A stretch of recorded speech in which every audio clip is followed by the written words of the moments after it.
First time, Caitlin Clark and Aliyah Boston are getting in some time together on the court for the Indiana Fever. Obviously, there are 4 core players with the Indiana Fever: Caitlin Clark, Aliyah Boston, Kelsey Mitchell, and Lexi Hall. We know that Caitlin Clark and Aliyah Boston will be returning to the Fever, but what about the third component of their big three? What about Kelsey Mitchell? The entire WNBA is trembling after the Indiana Fever dropped a huge free agency bombshell. With the formal addition of Aliyah Boston and Caitlin Clark, this is a full-fledged powerhouse. Move under intense pressure to win a title. The message is obvious, harsh, and loud. Indiana is no longer rebuilding. They're coming for everything. What is this Fever team going to look like? Who are they going to be able to bring back? This was not your typical free agency. The Indiana Fever played as though they already knew what needed to be changed. And they completed it quickly. 4 significant actions, each related to a particular weakness, were underway within hours of the signing window opening. From the previous season, this lineup became a championship because it felt well-planned, focused, and closely related to one objective: competitor at the moment. We know that Caitlin Clark and Aliyah Boston will be returning to the Fever, but what about the third component of their big three? What about Kelsey Mitchell? Caitlin Clark was on NBA on NBC once again as an NBA analyst, and she dropped a huge bomb for Fever fans. Caitlin Clark is where it all begins. The Fever should be the favorites to win the tournament, she declared in public. That is significant because it modifies the burden on the entire franchise. Each roster choice now gets evaluated in light of such assertion. Additionally, it exerts significant pressure on Kelly Krauskopf's front office team, Stephanie White and Amber Cox. They are no longer constructing a long-term project, they're reacting to a win now. Require from their franchise player, and there is no room for experimentation or postponement. Winning franchises do whatever it takes. You think a team like New York, with all of the connections they have, with all of the sponsorship deals they have, you think they're not going to do whatever it takes to bring in the players they want? The Fever entered free agency with 4 distinct non-negotiables because of this. They had to hold on to the Clark-Mitchell first backcourt in unison. Kelsey Mitchell had just finished a season on the All-WNBA first team and in the top 5 for MVP. Thus, it was not an option to let her walk. She was re-signed to the first Supermax contract in team history, worth $1.4 million for a year. Because opponents could load up on Clark in the absence of Mitchell, that move alone shielded Indiana's whole offensive system. Each and every item. They also required size in the front court. Indiana had trouble last season when opponents got tangled up in the paint, by just controlling rebounds and bodying them inside, teams slowed them down. If they wanted to play in the postseason, where physicality rises every round, that the Indiana Fever's first priority is signing back Kelsey Mitchell. Now, the reason there's been speculation as to if Kelsey Mitchell will return to the Fever or not is because of the new CBA and how the new salary structure is. Thirdly, they required wings capable of both scoring and defending. Indiana's wings were erratic in 2025, and the playoffs demonstrated that. Attackers targeted those locations, made rotations, and disrupted the defense framework. The new strategy called for players who could remain on the floor under duress without turning, becoming liabilities on both sides. And she was a plus 35 on the court. I believe she only missed 1 shot the entire game, and she also played wildly unselfish. Fourth, they required a true backup. The offense lost control when Clark's Saturday possession decreased. The system as a whole lost rhythm and decision-making became erratic. On a championship, that is not possible. Group. The objective was to identify a player who could lead the offense rather than merely survive for a few minutes till the starters came back. And I say that because the WNBA is at such a this is such a transformational time in the WNBA. And I do think that it's time for these front offices to start acting like professional sports organizations. When you consider the roster situation, the urgency of these movements becomes evident.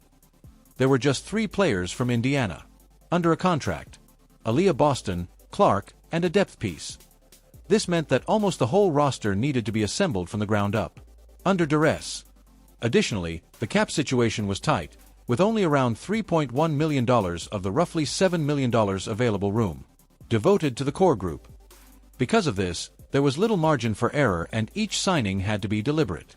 The Fever continued to spread quickly in free agency in spite of that pressure. They didn't merely cover gaps, they tackled particular flaws and paired each one with a specific remedy. For this reason, the initial moves felt really important.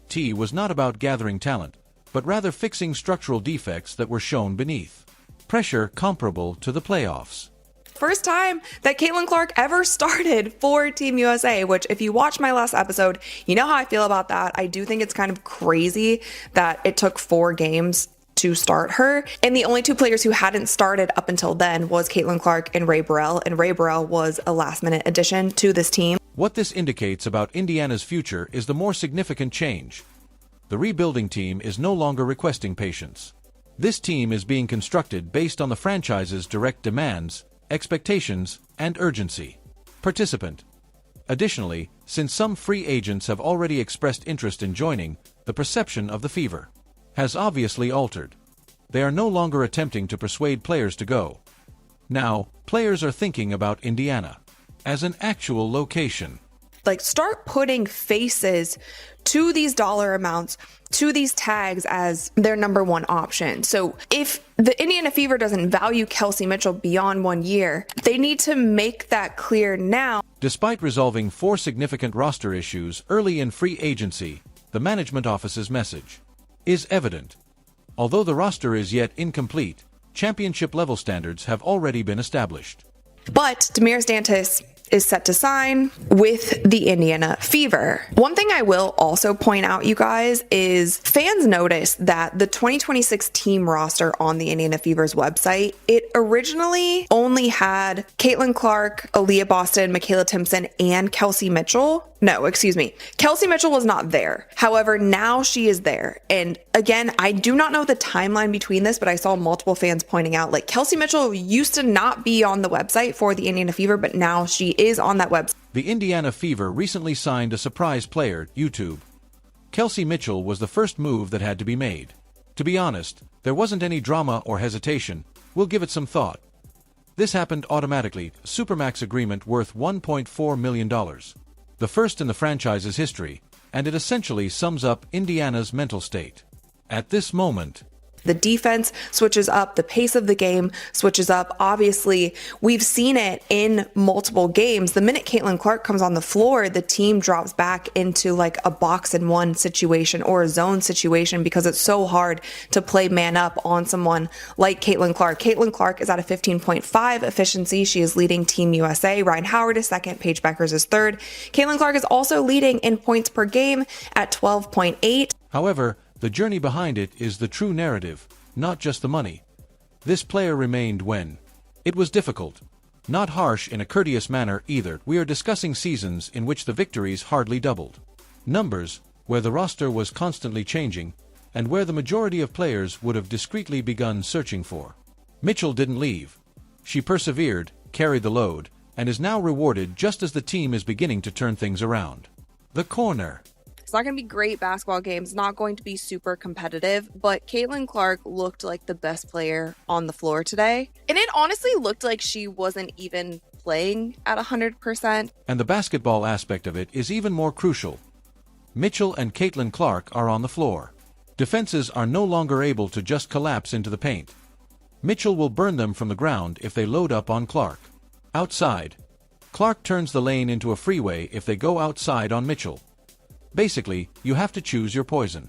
Additionally, Indiana has both options available at the same time for the first time.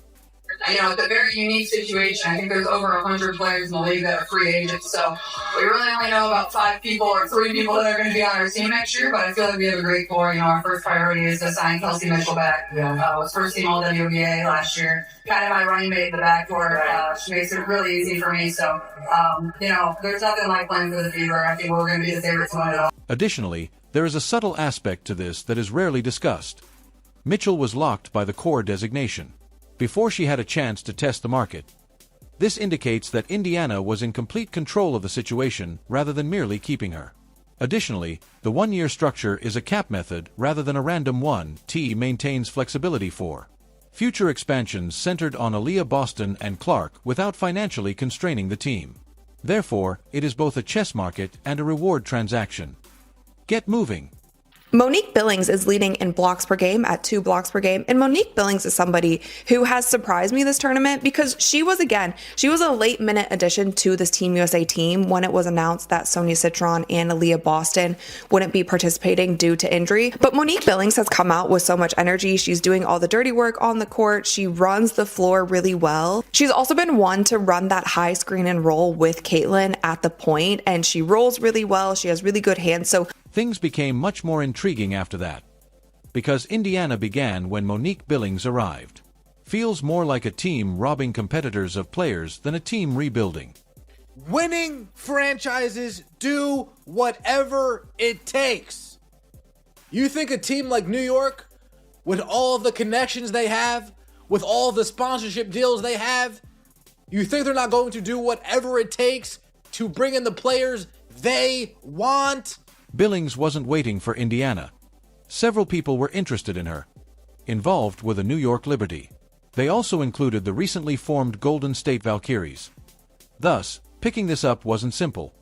This was Indiana entering leaving the packed room with the player nonetheless. That is important, because it makes a statement regarding way this team is beginning to be seen by the league.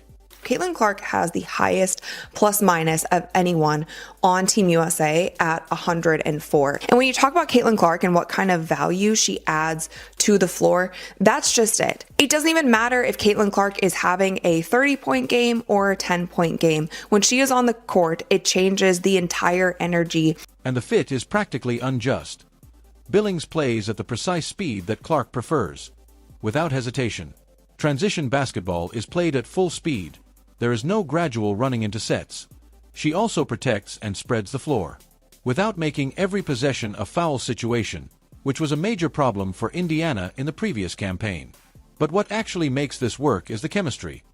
She had previously participated in a Team USA game alongside Clark. Thus, no adjustment period is required. There is already a relationship.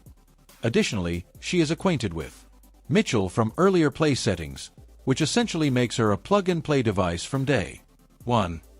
However, I think they should have started her. I think they should have started her just simply because FIBA was also promoting her so much. Like, clearly, she's the best point guard on this team. Clearly, she's the best guard on this team. It looks like she's the overall best player on this team. And for this reason, people frequently return to the same concept. They signed a system fit rather than just a player like myself. And this is when we talk about the split, you guys, and why it's very hard for players to get more of a revenue share than what they're asking for. 42% of the WNBA is owned by the WNBA, 42% is owned by the NBA, and 16% is owned by this investor group. Now, looking back at it, you guys, the WNBA was not doing well in 2022. So, like, this might not have been a bad decision. This might have been a decision that they felt like they needed to make in order to continue the league. Next is the largest problem from the previous season, which Indiana actually resolved early, the issue with the backup guard. Because things quickly became nasty when Clark sat last year. Possessions became static, the offense slowed down, and the identity of the entire system was lost. It was a complete identity transformation rather than merely a decrease in output. Each time she visited the bench, Tiasha Harris comes in.